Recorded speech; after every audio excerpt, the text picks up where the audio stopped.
We are taking charge of every facet of our lives, and this is Take Charge with Sophie.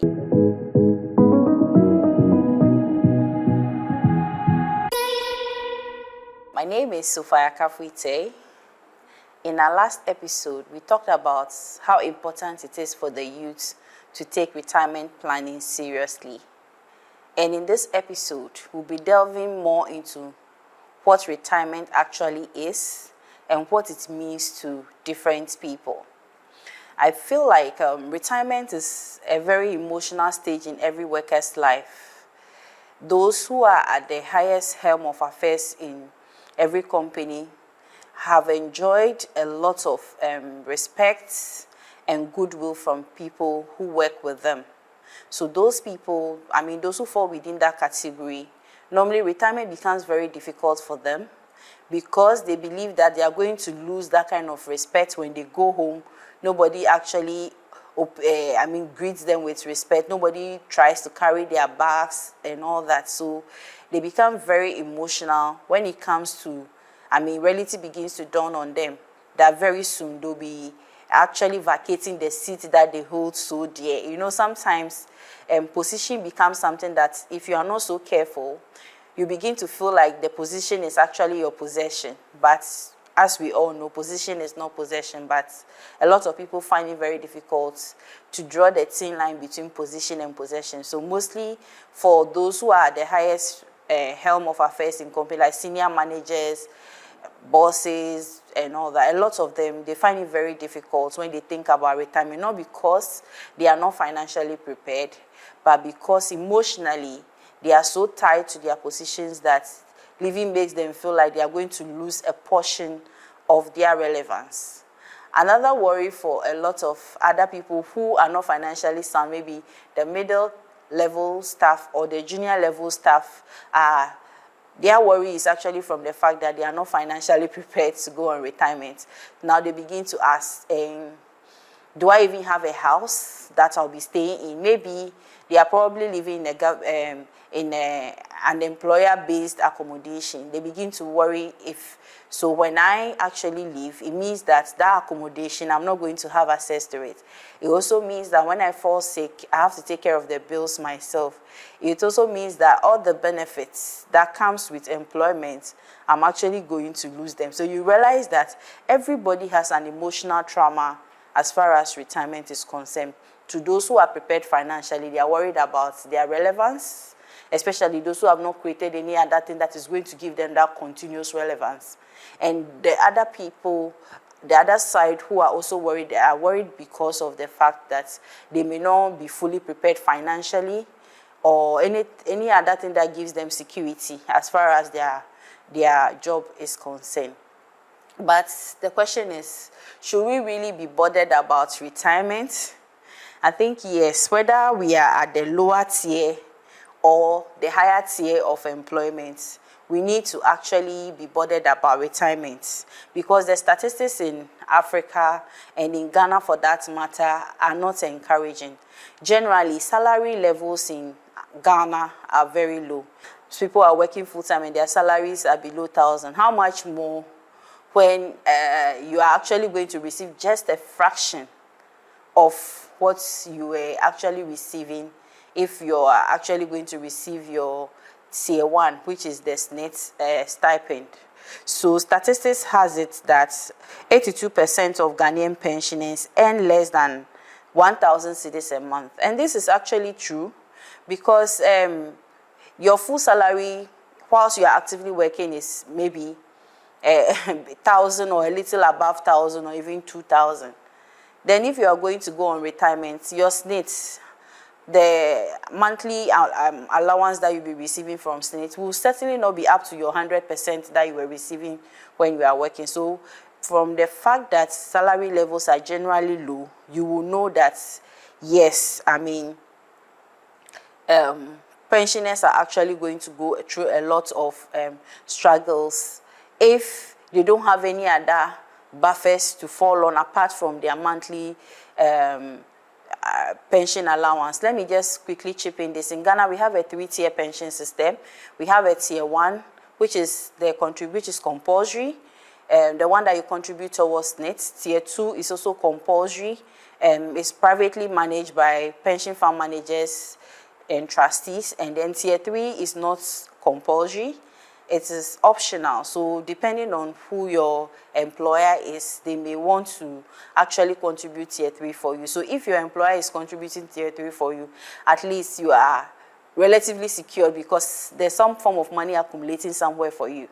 But if your employer is not contributing tier 3, all you have to fall on is your tier 1, which is how much you'll be receiving from SNIT every month, and your tier 2, which is the lump sum you receive when you go on retirement. And you have to actually check how much your tier 2 is looking like, and then the monthly statement that SNIT has been sending, so that you know whether the money that you are seeing is actually enough and can actually take you through a peaceful retirement.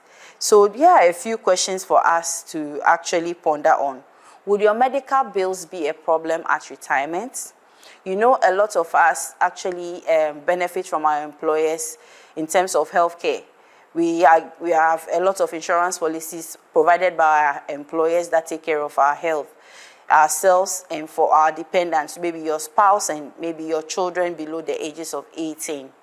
So the moment you go on retirement, it means that your own medical bills is a problem, and that of your dependents below the ages of 18 is also a problem. You have to foot it yourself. Do you know that it's actually very difficult for you to access loan facilities when you actually go on retirement? Most of the time, for a financial institution to grant you a loan facility, they are going to look at your ability to pay, and your ability to pay is actually contingent on you having a job. And once the salary is flowing through, then it means that you can pay. But if you don't have a salary coming through every month, certainly you will not be a good candidate to receive a loan. And even if you will, and maybe if you don't have a business that is generating income that you can use as the cash flows of that business as a collateral, it means that you can't have access to loan facility. Would your standard of living actually fall at retirement? I normally say that a lot of us have a false sense of financial independence because we always feel like, okay, because at the end of every month my salary will come. If I fall sick, I don't have to cough the money out to pay. Someone is paying for me, which is my employer, which we even take for granted and all that. So you feel like because your money is coming, you can always budget with it. You feel like you are okay. But if that is withdrawn from you for a period of several months, what are you going to do? So some people feel like they are okay because they are still working. What if that employment is no longer there? So the question to ask yourself genuinely is that, will your standard of living fall at retirement? And are you worried about how life is going to be at retirement, apart from the emotional issues?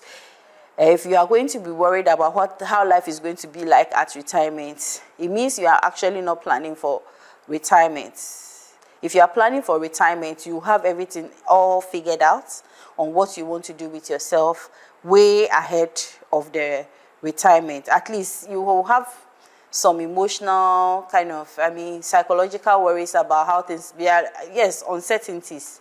But if financial problem is part of it, that means that your problem is actually getting precarious.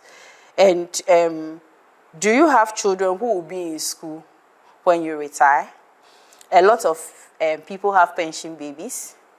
Not because some people have pension babies because they actually want to have pension babies. Some have pension babies because they did not start having children very early and all that. So if you are going to have children whose school fees will be paid, when you are actually on retirement, it means that you have to factor all that into your planning for retirement.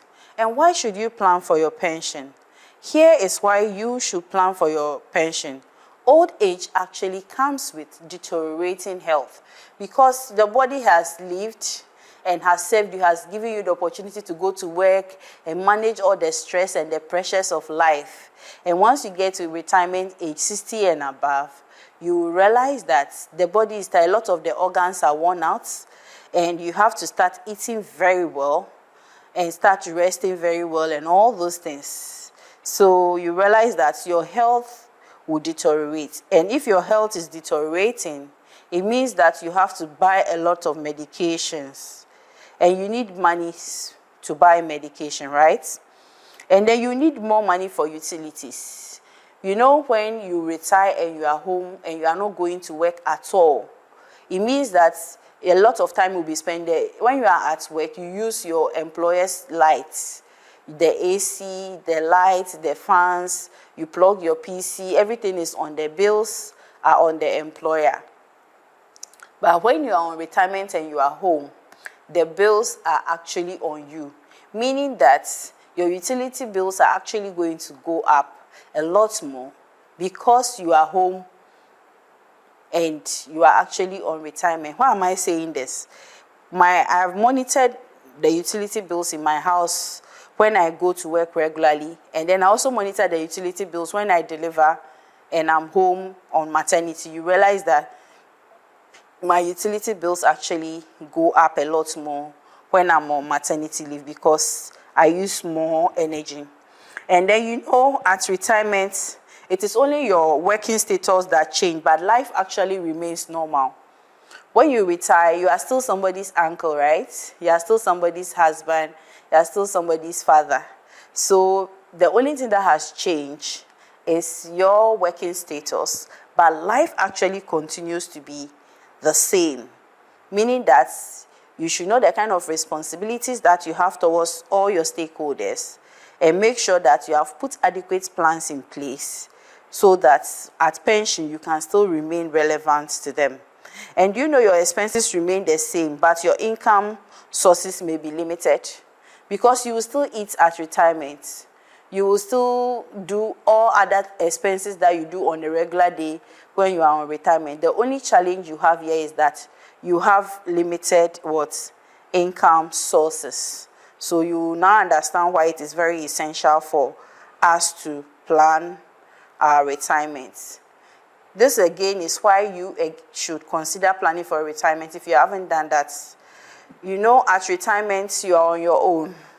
There are no rent allowances, no bonuses, no per diems, no clothing allowance, no fuel allowance, and all the benefits you enjoy when you were an employee of a company. All those benefits cease to come the moment you actually retire. And I want to conclude by adding that at retirement, like I said, the old age comes with chronic diseases that are very expensive to manage.